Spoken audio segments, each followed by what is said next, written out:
নমস্কার, আমি লাবণ্য প্রামাণিক। আপনারা শুনছেন 98.3 FM radio Mirchi, it's hot.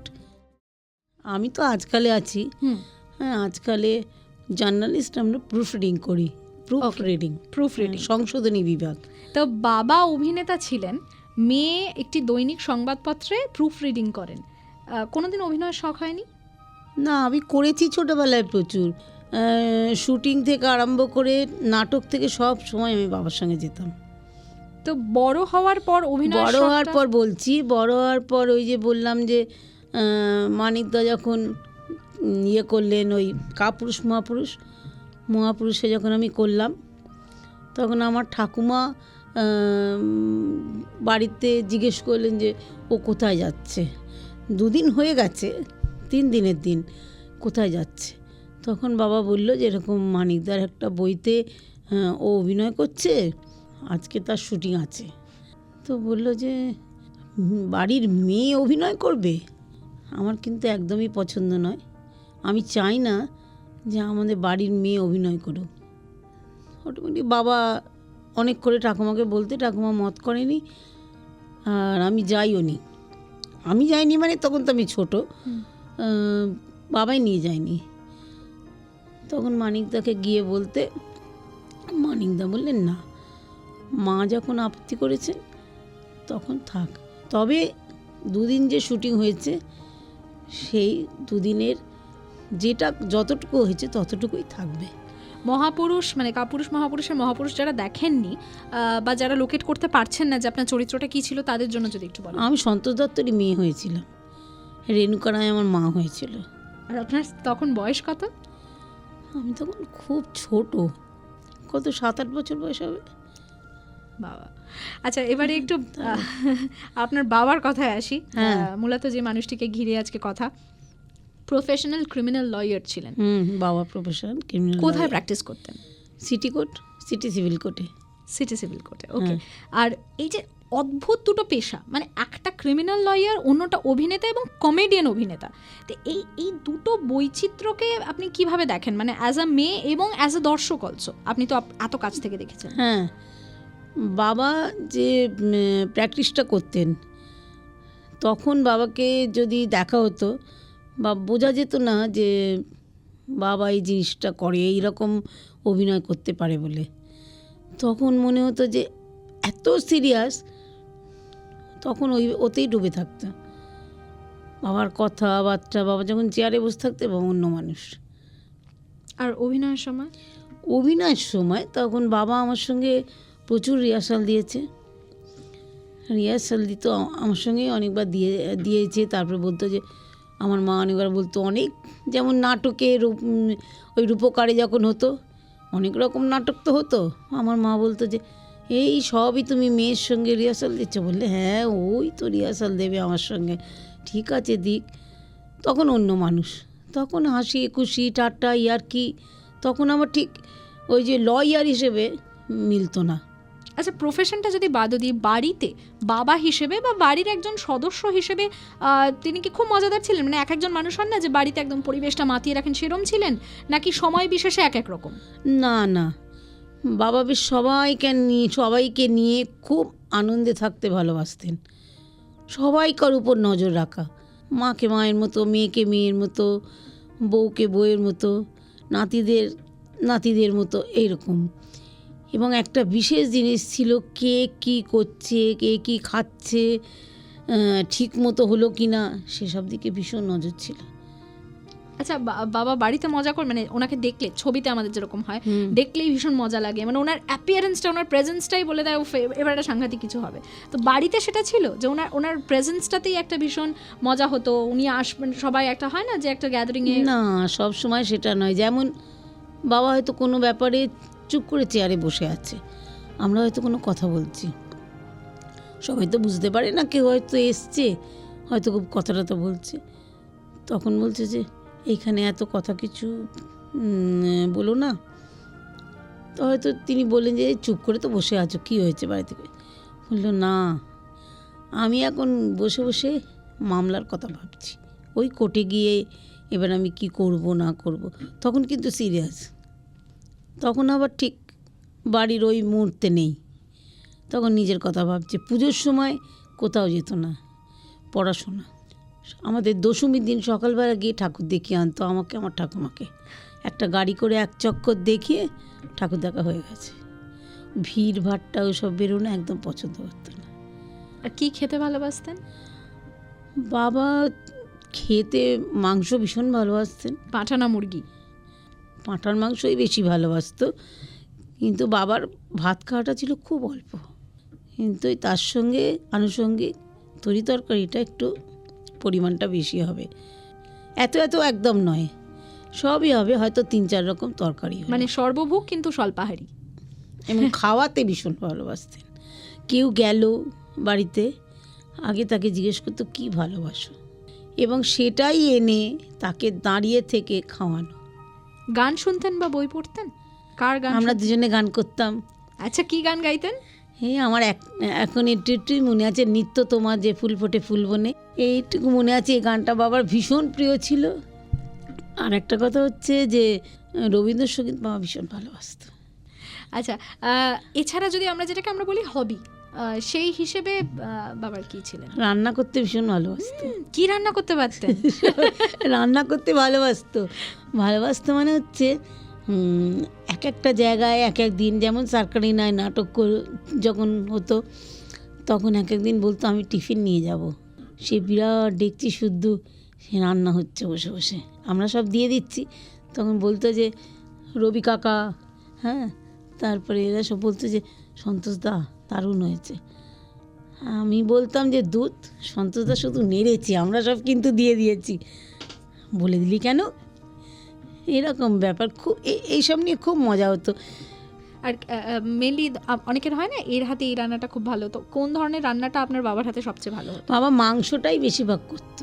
মানে খেতেও ভালোবাসতেন, রাখতেও ভালো?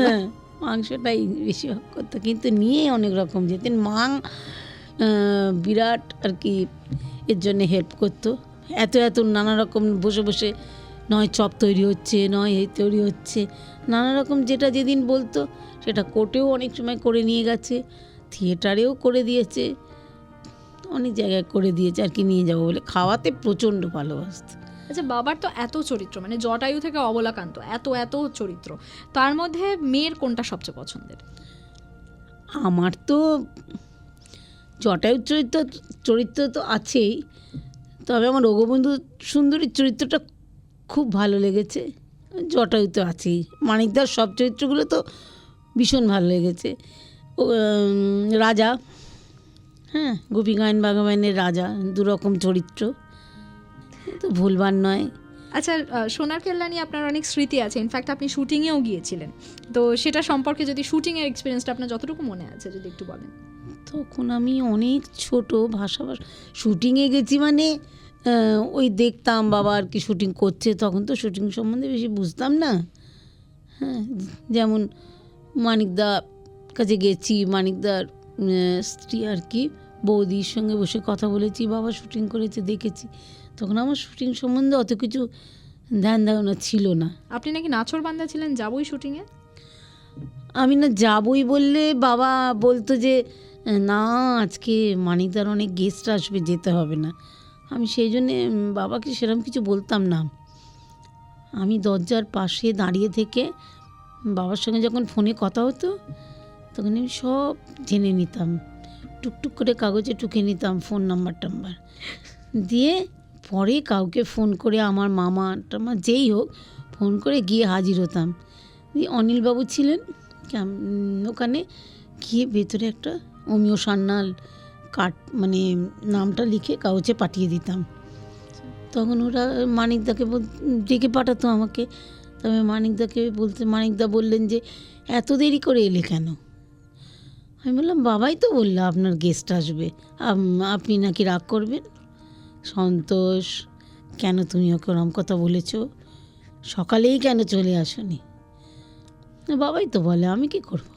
তো তারপরে আপনাকে বাড়ি গিয়ে বকা টাকা খেতে হয় না এই কাণ্ডটা করার? সেরমভাবে বকতো না, খালি মাকে বলতো ও সব জায়গায় আমাকে ফাঁসিয়ে দিচ্ছে। এমনিতে কোথাও গেলেও সেখানেও খুব মজা করতো সব ব্যাপার নিয়ে। সিনেমা করি বলে কারোর সঙ্গে কথা বলবো না, কেউ কথা বলতে এলে তাকে বলবো ঠিক আছে ওয়েট করো পরে কথা বলবো, সেটা কখনো করতো না। আচ্ছা, আমি এটাও শুনেছি যে আপনার প্রেজেন্সে নাকি উনি ডিস্ট্রাক্টেড হতেন, মানে আপনি শুটিংয়ে আছেন এই ব্যাপারটাতে নাকি ওনার একটু না, আপত্তি ছিল। সেটা ব্যাপার না, ব্যাপারটা হচ্ছে যেহেতু আমি মেয়ে, হ্যাঁ, সেহেতু আমি সঙ্গে গেলে যেমন রাজস্থান এইসব জায়গায় কিংবা বাইরে কোথাও গেলে বাপ বলতো যে আমি ঠিক মন দিতে পারবো না, একটা মেয়ে আছে কোথায় আছে কি করছে আমি ঠিক মনটা দিতে পারবো না, আমি ফ্রিলি কিছু করতে পারবো না।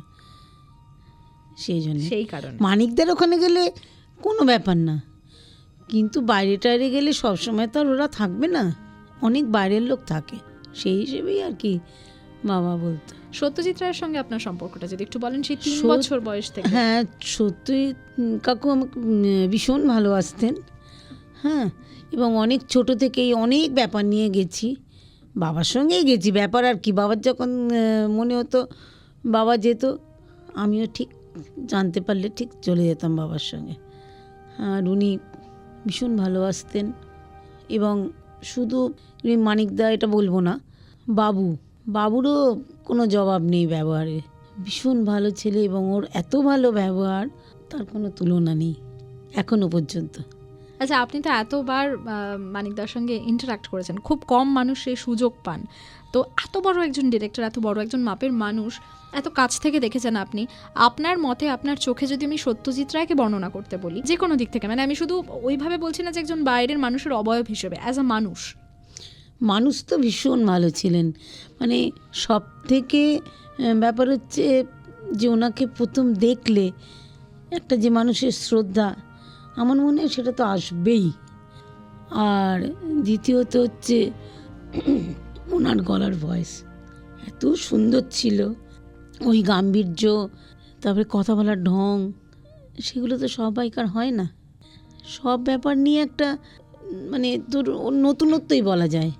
অনেকে আমি শুনেছি আমাকে বলেছে আমার বন্ধু বান্ধবরা, হ্যাঁ তুই যাস তোর সঙ্গে কথা বলে, আমরা অনেকবার সত্যিরায়ের সঙ্গে দেখা করার চেষ্টা করেছি, কিন্তু না, উনি ভীষণ দাম্ভিক, কিন্তু আমার মতে হচ্ছে উনি কিন্তু দাম্ভিক কখনো ছিলেন না, উনি সব সময় একটা কাজের মধ্যে ডুবে থাকতেন, উনি যে কথা বলতেন না কারোর সঙ্গে, আমাদের সঙ্গে কথা বলতেন, তখনও কিন্তু চিন্তাটা থাকতো অন্যদিকে, ওই জায়গায় কি হবে, এই জায়গায় কি হবে, কি করলে ভালো হবে, সেই শুটিং নিয়েই চিন্তা করতেন।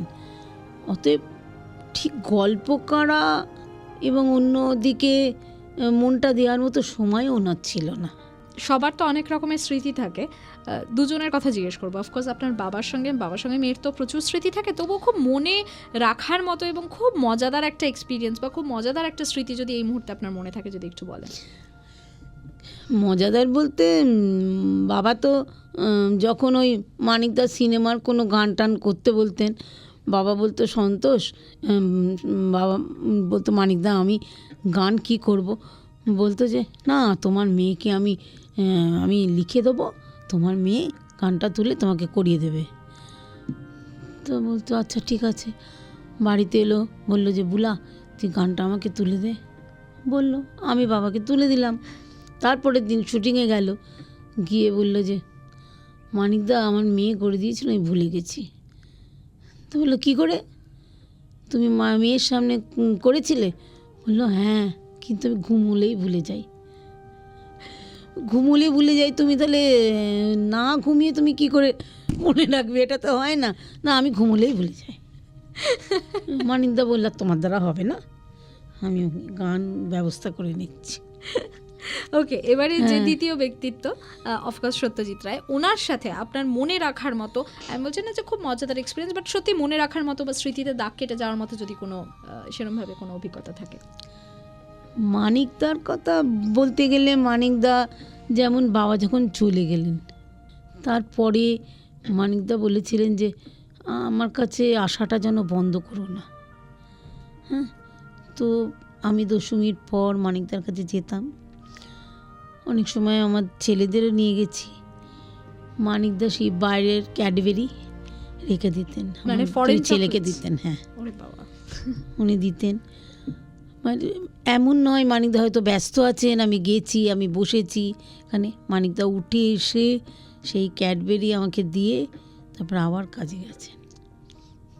তারপরে যখন আমার এই মহাপুরুষ শুটিং হয় তখন নিজে জিজ্ঞেস করতেন কি খাবে, সন্তোষ তোমাকে কিছু বলতে হবে না, কী খাবে আমাকে বলো। এইসব টুকরো টুকরো উনি এত ভালোবাসতেন, এই ভালোবাসাটা কখনো ভোলা যায় না, ওনার আন্তরিকতাটা। আচ্ছা, এই যে এত মানুষ পরে জটায়ুর চরিত্র অভিনয় করেছেন এবং সবাই স্বীকার করেছেন যে সন্তোষ দত্ত আনপ্যারালাল, মানে ওই জায়গাটাতে জটায়ুর চরিত্র আমরা যে যাই করে ফেলি না কেন, বিট অনুপ কুমার, বিট রবি ঘোষ, বিট বিভু ভট্টাচার্য, আপনার মতে, অফকোর্স আপনার বাবা আনপ্যারালাল, আমি কম্প্যারিজন না করে বলছি, আপনার মতে কে সত্যি করে জটায়ুকে রিপ্লেস করতে পেরেছে বা ভবিষ্যতে করতে পারে বলে আপনার মনে হয়? আসলে আমার ঠিক ছোটো মুখে বড় কথাটা মানায় না, তবু আমি বলছি যে ফুটিয়ে বোধহয় কেউ তুলতে পারেনি। এবং ওই দাদাগিরিতে গেলাম না, তখন বিভু কাকু আমাকে বলেছিলেন, উঠে এসে তো প্রথমে হাত জোড় করে নমস্কার করলেন, আমি বললাম যে না, এটা আমার খুব খারাপ লাগছে। তো বললো আমি কিন্তু চেষ্টা করব, আমি কিন্তু কোনো নকল করার চেষ্টা করব না, আমার নিজস্বতা দিয়ে আমি চেষ্টা করব যাতে ফুটিয়ে তুলতে পারি। তবে ওনার নিজস্বতা দিয়ে উনি করছেন, আমি তো আর সেটাকে বাবার সঙ্গে তুলনা করতে পারি না। এবং জটায়ুর কথা যেদিন বাবা চলে যান সেদিনই মানিকদা বলেছিলেন জটায়ু সিরিজ আর হবে না, ওই বাড়িতেই দাঁড়িয়ে বলেছিলেন। জটায়ুর পাশে যারা রয়েছে, ফেলুদা বিশেষত, ফেলুদা তো বাঙালির জীবনে একটা ভীষণ ভীষণ ইম্পর্টেন্ট ক্যারেক্টার। ফেলুদাকে সামহাউ রিপ্লেস করার আরও একবার চেষ্টা করা হয়েছে জটায়ুর মতোই। তা আপনার মনে হয় কি ফেলুদাও যথাযথ আরেকজন খুঁজে বার করা সম্ভব, বা কতটা জাস্টিস বেনুদা বা শুভসাচী চক্রবর্তী করতে পেরেছেন চরিত্রটার প্রতি? তবু আমার মনে হয় কিছুটা হয়তো পেরেছে, কিন্তু জটায়ু পারেনি। আপনার বাবা খুব মজার মজার রোল প্লে করেছেন গুপি বাঘা সিরিজে, মানে সেই গবেষক থেকে আরম্ভ করে মজার দুটো রাজা, সেই রোলগুলো সম্পর্কে আমরা জটায়ু অবলাকান্ত নিয়ে কথা প্রচুর বলি, কিন্তু মোটামুটি এগুলো খুব ইম্পর্টেন্ট রোল, বিশেষত হীরক রাজার দেশে সেই গবেষকের রোল, যেখানে প্রপার কোনো ডায়ালগই নেই, এমন সব ভাষা আছে যেগুলো মানুষের নর্মাল বুদ্ধির একেবারে অতিক্রম করে যায়। তো সেই শুটিংয়ে আপনি যেতেন? সবগুলোতে তো যাইনি, আমি তো পড়াশোনা করতাম তখন, যেগুলোতে গেছি হয়তো মনে আছে, কিন্তু সবগুলোতে যাইনি। যেমন যেটা ছুরি মারা, হ্যাঁ ওটা হলো, হ্যাঁ ছুরি মারা, তার আগে বাবা বলল যে আমাকে দেখে নেই, আমি তো আর বাঁচবো না। তো মা বললো যে কেন? বললো না আমি আর বাঁচবো না। বলি না, আমাকে তো ছুরি মারবে, আমি দাঁড়িয়ে থাকবো, ছুরি মারবে, কোনটা এসেছে কোথায় লাগবে সে তো বুঝতে পারবো না, আমি নাও বাঁচতে পারি। তারপর তো শুটিং করতে চলে গেল, সবাই হয়তো, মারও মনে হয়তো একটু ভয় ভয় হচ্ছিল, কিন্তু যখন শুটিং করে ফিরে এলো তখন বললো আমি তো বেঁচে আছি, আমার তো কিছু হয়নি।